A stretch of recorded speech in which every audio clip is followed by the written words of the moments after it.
ready for some football. I don't know about you. Who else could it be but your man Lou? Yeah. The LouieTeeNetwork is powered by MusicHead University. MusicHeads, classes in session. Turn me up. Enroll on YouTube now. Link is in the description. Who else could it be but me, your man, Louie T? Welcome to Wildcard Weekend Overtime. Bills, Jags, another dandy as the NFL postseason continues to wow and dazzle. The Bills prevail in Duval, 27-24 in another thriller. The NFL is 3 for 3 in outstanding contests to start this postseason. I got a feeling this next one's going to F it up. This Eagles-49ers game isn't going to be as aesthetically pleasing, and I don't think it's going to be this close either. It may be close because the Eagles can't score, but the 49ers defense is so bad, I think Philadelphia's offense is going to be able to get their shit off in this game, and I think their defense is going to be able to stifle the 49ers offense. We will see. We never know. But let's talk about this game. Man, what a contest.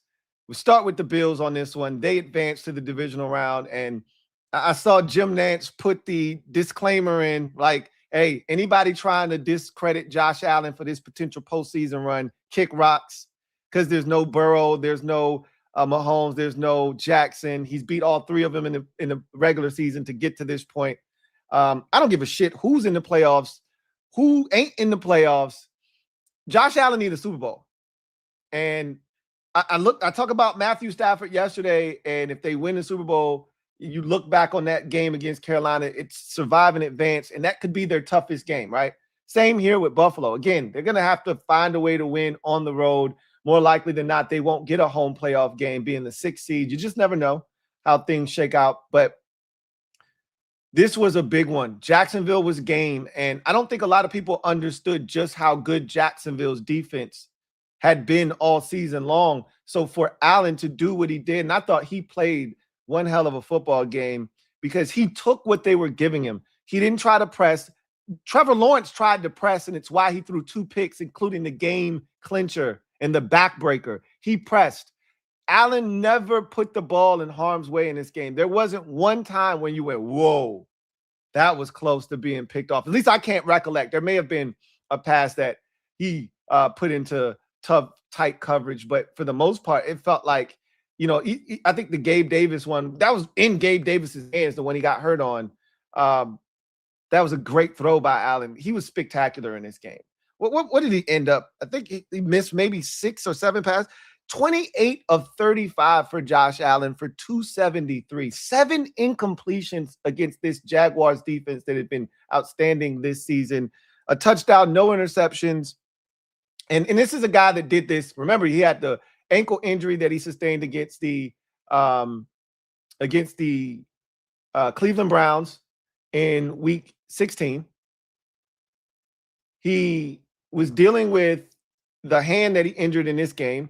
He had to be checked for a concussion, and then he hurt his knee on the touchdown run earlier in the game. So he was dealing with a myriad of injuries, powered through, played a whale of a game. Hopefully his hand is okay because I'm nervous about him and Stafford. Stafford having his hand looked at today, and tests are going to be run on Matthew Stafford to make sure there's no fracture and that he's good to go. I would assume he's had some swelling today, so they wanted to check. I'm assuming that's going to happen to Allen. Hopefully nothing is wrong.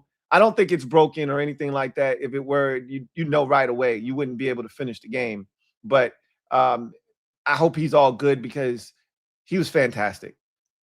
And there was really no James Cook to rely on. This Jacksonville Jaguars #1 rated rush defense, outstanding, right? They took care of business, really made it tough on the Bills' run game all day long. They were already short one of their big running backs out of the backfield in Ty Johnson. So it was tough sledding on the ground. They had to really get it through the air. And Allen did a great job. They were down to 4 receivers after the injury to Gabe Davis. They were already thin with Josh Palmer being placed on IR earlier in the month. So this is a team that has gone through quite a bit here down the stretch of the season. And Allen was able to just manufacture offense with the guys that were out there. About 50 bubble screens and hitches to Khalil Shakir. The big one over the top late to Brandon Cooks. Dalton Kincaid showed up huge in this game, making some big catches. You had a big one down the stretch to Dawson Knox. Everybody chipped in. You had a big Keon Coleman catch in the first half. Gabe Davis, before his injury, had a big third down catch and chipped in as well. Everybody did their part. James Cook caught a couple passes out of the backfield. So, it was a collective effort. They don't have a true number one. We've talked about that already. But when you have a quarterback like Josh Allen, he'll make shit shake. And he did that today. There was no doubt in my mind that they were going to go down there and score to take the lead. The question was, would the Bills defense be able to hold and keep Trevor Lawrence and that Jaguars offense from getting back into field goal range? And I think that's where we go next. Defensively, you got to give some credit to Buffalo's defense. They haven't been a great unit for most of the season. They don't get a ton of sacks. They get pressure, as they noted in the game today, but they don't get a ton of sacks, and they didn't today either. But what they do, however, find a way to do is force turnovers, which they've done this season, and really largely under Sean McDermott during his tenure, they forced turnovers, and they find ways to limit your scoring opportunities. And they did that today effectively. 2 interceptions of Trevor Lawrence, none bigger than the one at the end to seal the game. They did give up the big catch there right before the half to Parker Washington to put the Jaguars in a position to allow Cam Little to attempt the field goal. You see how every single opportunity in the postseason matters. Cam Little, who has been money from 50 plus, he was 8 of 10 coming into this game during the regular season. And obviously he's got the 2 longest kicks in NFL history to his ledger. Misses from, I think it was 58, I believe, which is well within his range. And they lose the game by 3 points. And so every single play matters in the postseason. I love it. It makes everything count. And meanwhile, Buffalo had some kicking issues of their own. Matt Prater was dealing with a quad injury, kicked that in pregame warmups to see if he could go or not. They determined that he could go. He made 2 massive kicks, made all of his extra points, including a 50-yard field goal in this game. So he was stellar. They needed every single point, obviously, as we just chronicled. And so everybody stepped up, did their part. I talked about Buffalo forcing turnovers. Jacksonville forced a special teams turnover. They take it away at a high level, but the defense rose to the occasion after that turnover. I think they only surrendered a field goal. If I'm not mistaken, I think at the time of the game, the score was 7-3. Jacksonville had just scored their first touchdown of the game, and the defense either surrendered no points by getting a 4th down stop. I think that's what happened there. They got the 4th down stop, or they gave up a field goal. Either way, the Bills defensively made plays, and I thought Tre'Davious White was huge in this game. Trey White stepped up massively. He took away a Brenton Strange touchdown by coming off of his responsibility as the deep third on the outside in cover 3. His eyes are in the backfield. As a veteran, he saw Trevor Lawrence eyeballing the seam route to Brenton Strange and went and almost picked it off, but got his hands on that football. He was all around the football today. Big pass breakup there at the end. The deflection that ended up in the hands of Cole Bishop to seal the deal for the Buffalo Bills. I thought Trey White had his best game as a Bill in his second stint, and they needed it. He was spectacular. That Bills defense was huge today against a really good Jacksonville Jaguars offense that had been scoring points to end this season. Lawrence was 8-0, hadn't lost a game since their bye week. Everything had changed for them offensively, but Buffalo held them to 24 points, forced 2 turnovers, got a 4th down stop, did all of the things that you need to do in a postseason game to find a way to win, including the big stop at the end. I can't stress this enough. Jacksonville had no timeouts, but they had plenty of time to get into field goal range for a kicker, again, who has the biggest leg in the NFL. or one of the biggest legs in the NFL. To get that interception right off the bat and kill any shot, any hope of them coming back and tying this game, sending it to overtime, or possibly winning it in regulation, massive deal. Big ups to that Bills defense and a huge win for the Bills. Josh Allen, his first postseason road victory of his career. And if he wants to win the Super Bowl, it most certainly cannot be his last this year. So massive win for Buffalo. And we'll see what this yields them. Will they be heading to Denver next week, or will they be heading to New England?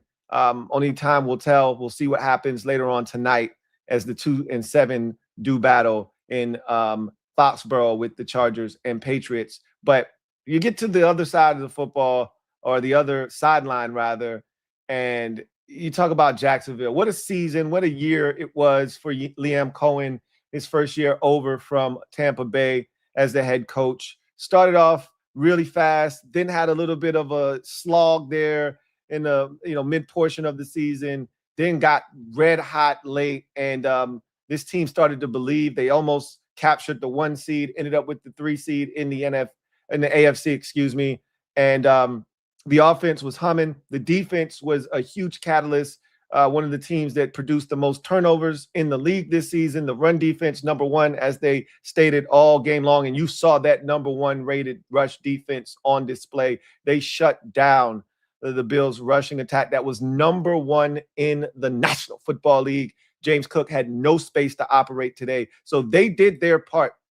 The special teams produced a turnover on special teams. So the Jaguars did the things that they had done this season. They produced the football, they stopped the run, and Parker Washington was spectacular as he had been for much of the season. They did a lot of the things that they had been doing this year to lead them to 13 wins. The thing that they hadn't been doing over this win streak is turning the ball over. And Trevor Lawrence turned it over twice, none bigger than the one there at the end. I thought that they got away from the run.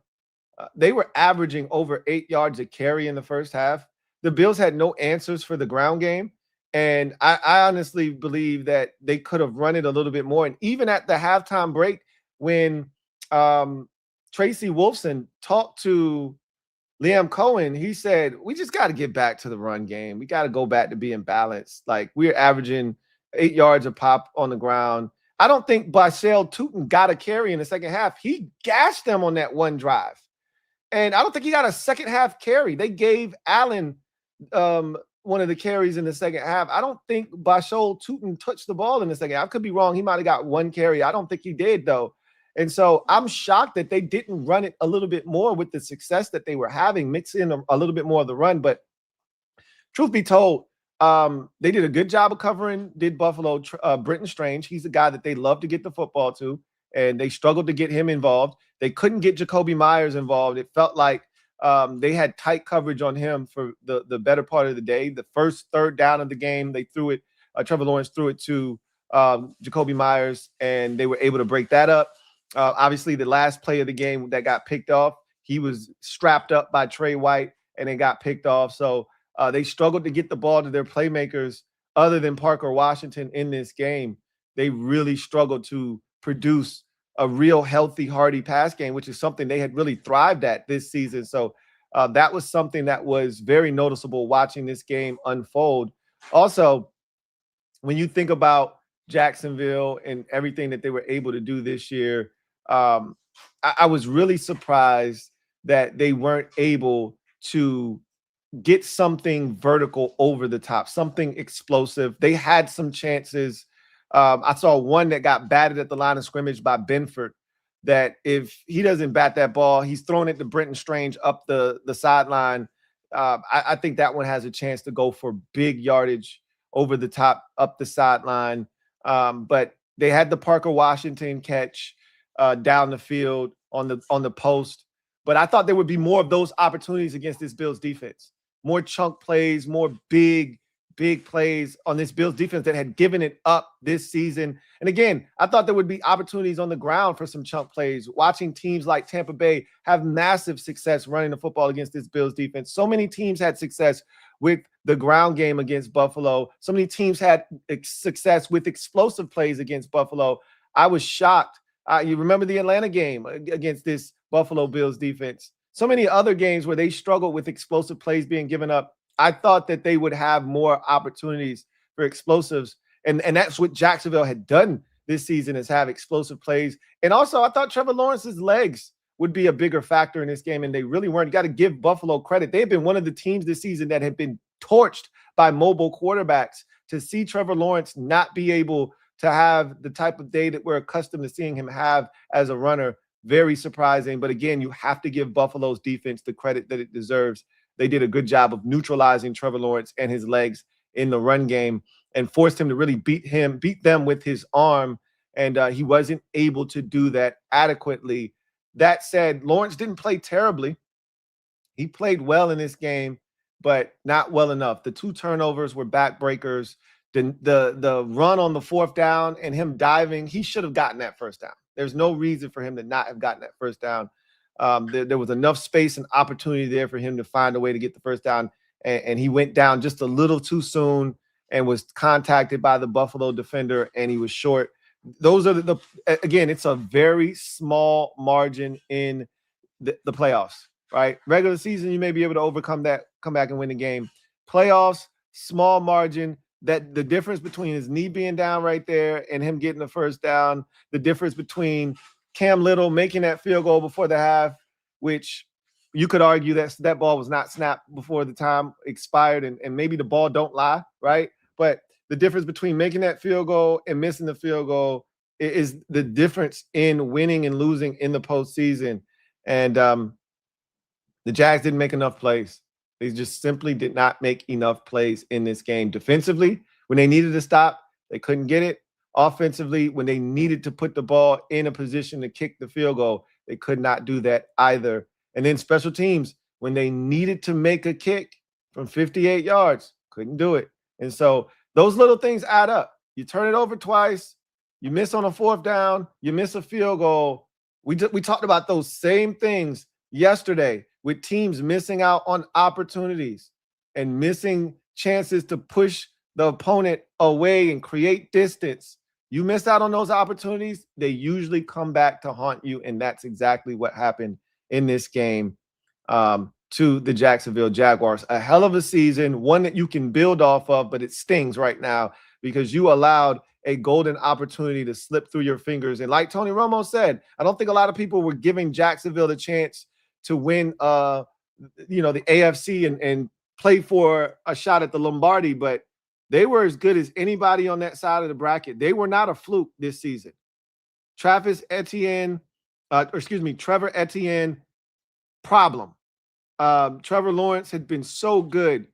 You see why Parker Washington is one of my favorite players in the league. He was outstanding yet again today, and he's also a guy that touches it in the return game.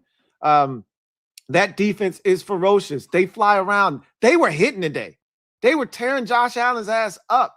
They knocked Gabe Davis out of the game. They were hitting. They are physical. They were tearing James Cook up. He caught a pass in the flats, and Newsome came up and cut his legs and dumped him on his head. They won't effing around with Buffalo. Jacksonville's defense flies around. You see why they're the #1 rush defense. You see why they are a team that creates turnover opportunities. They were in the mix in the AFC. And if they could find a way today to get past Buffalo, they would have been right there with a shot. But unfortunately, they didn't make enough plays. And that's what the postseason is all about. Seizing opportunities. They didn't do it. They fall short 27-24. And they'll be heading home lamenting all of the opportunities that they let get away in this game. So let's get to a word from one of our sponsors. We'll come back on the other side. Check the comment section, see what you guys have to say, and try to get you out of here in enough time to be in front of your monitors for this Eagles 49ers contest. Sleeper is the best way to experience and connect over sports together. It's a one-stop shop for all your sports needs. You can celebrate and chat on games in real time with other users, get the fastest scores, blazing fast news and alerts right at your fingertips, play in fantasy leagues, and win real money on pick contests. So enjoy sports the way they were meant to. together. Download the #1 sports app today. Predict the hottest football stats like passing yards, receiving yards, touchdowns, interceptions, and much more to cash in on your daily fantasy football skills. Use promo code LTN and Sleeper will match your first deposit up to $100. Terms and conditions apply. See Sleeper's terms of use for details. Currently operational in over 25 states. Check out Sleeper today. Sleeper. Big shout out to Sleeper for sponsoring this stream. I've been talking about the boost that they've been giving away over the last 3 weeks or so. Another 100% boost for the NBA today. If you're not on Sleeper, I don't know what you're waiting on, but they are trying to give you an opportunity to make some serious money. Go out, get the Sleeper app. Link is in the description of this video. Use my promo code LTN to get you a 100% match on your first deposit up to $100. Don't delay. Go be great today. Get the Sleeper app. You won't be sorry. So I wanted to bring this up from League on TD. Thank you for bringing this up. I should have mentioned Brandon Cooks already. He, I think, has been the biggest acquisition to any team, late season acquisition. And, you know, a number of receivers, a number of players asked for their release from teams and ended up on different rosters throughout the league. Cooks was one of the guys that asked for his release from the New Orleans Saints. They granted him that access, and he went and signed on with the Buffalo Bills. He is a legitimate #1 option for them still at his age. Everywhere Brandon Cooks goes, he makes plays. This is exactly what they were hoping Amari Cooper would have been for them last year. Cooks is everything that they need, and he's going to be huge for them during this postseason run. Brandon Cooks can still play, and he can still separate. He can still run. He made a great catch on the sidelines on a ball that I don't know how Josh Allen got in there over one defender and down low towards the sideline, taking him away from the defender, and he slides and catches it. He did have the one ball that Allen threw over the middle of the field. It kind of slipped through his wickets. It looked like he caught it initially, but it did touch the ground that they overturned. But Cooks is going to be huge for them during his postseason run. That's for sure. He was outstanding again today. Let's get to the comment section real quick. Juan Gotti talking sports. Thank you for the super chat. Greatly appreciate you. Juan Gotti writes, Trey White turned back the clock. He damn sure did. He did. He looked like Trey White 1.0 in Buffalo instead of 2.0. They didn't have anything for him. And he was all over Jacoby Myers. Deflected that football, got it picked off. He was spectacular today. I agree. He definitely turned back the clock. Juan Gotti talking sports. Thank you for the super chat. Greatly appreciate you. Double up. Thank you for doubling up. Who writes? Lou, Diami, a healthy scratch. You interested? I've been saying this for a while now. I think I was the person that started this whole Diami Brown back to Washington movement. I didn't know it was going to pick up as much steam as it ultimately did. I thought people would be mocking me for that. I thought people would be ridiculing me for that. Instead, they're like, nah, hell no, bring him back because it's not going to cost you a lot of money. But playoff Diami, I don't think Jacksonville understands that playoff Diami is a lot different than regular season Diami. Yeah, regular season Diami ain't shit. We all know that. But playoff Diami hit different. And had they given him a chance today, I'll say this much. They would have gotten more out of Diami Brown than they got out of Tim Patrick today, which was a big nothing burger. Okay. But they don't know. I can't fault them for not knowing that playoff Diami hit different than regular season documentary Diami. So their loss. And they'll be getting rid of him at season's end because it was a 1-year deal. So they're not going to re-sign him. He'll hit the streets. And hey, they said he couldn't go back home. You know when he heard that? When he was back home. I'm all about bringing back Diami Brown to compete. Nothing's guaranteed to him, but I'm all about bringing Diami back to compete on a 1-year deal for peanuts. Yeah, I'm definitely interested. He's been a healthy scratch here for a while. Juan Gotti talking sports. Thank you for the super chat. Greatly appreciate you. Juan Gotti talking sports writes, Josh's tush push was wild. Wildcard weekend has been fire. That is the craziest tush push we've ever seen. He went from just looking to gain a yard to all the way down to the 1-yard line. That's pure insanity, man. Pure insanity. And yes, these wild card. I talked about this last night. I said this is the greatest wild card weekend potentially, depending on how Sunday's games went. This is the greatest wild card weekend we've ever seen. It's continuing into Sunday. Again, I think this game's going to mess it up. This Eagles game is going to F everything up. But I could be wrong. And San Francisco could be game. But I think this game's going to mess it up. But then again, I think we can rekindle the magic on Sunday night with Chargers and Patriots. But I think this is going to be the one outlier this weekend, Eagles. And even if it's close, it's going to be nasty, like 13-10, 16-13. It's going to be nasty, and it's not going to be fun. But go Niners. Go get them. Anyway, I digress. That's the last super chat. I know the game is about to start now, so I'm going to get you out of here. Big win for the Buffalo Bills. Josh Allen's first road victory of his postseason career. And let's see if this win ignites them. He's got a lot of things that he's got to have checked out here, as he is going to leave this game extremely sore. Hopefully the hand checks out and is good. The knee, same thing. But ultimately, massive win for the Bills. I knew once he got that football down 3, late in the game with roughly 3 and some change, there was never any doubt he was going to take them down the field and score a touchdown. The question was, would the defense was he going to do it with, little to no time remaining, or was he going to do it with enough time for Jacksonville to respond? They had a shot, but for the first time in Josh Allen's postseason career, the defense on the road, the defense stood tall in a critical situation, got the stop, and got them the win and secured the victory. So you guys enjoy Eagles 49ers. We'll be back at this game's conclusion.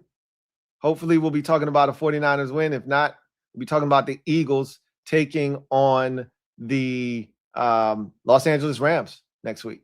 So we'll see what happens. But in any event, that's going to do it for me, your man Louie T, here on Wildcard Weekend Overtime. It's been a fantastic weekend of ball thus far. Let's see if this next game can keep it going. I expect the Eagles to win this game. The 49ers defensively aren't very good. Offensively, they're so banged up. I just don't see how they're able to come out of this one with a victory. But stranger things have happened. I've got the Eagles advancing to the divisional round where they'll take on the Los Angeles Rams.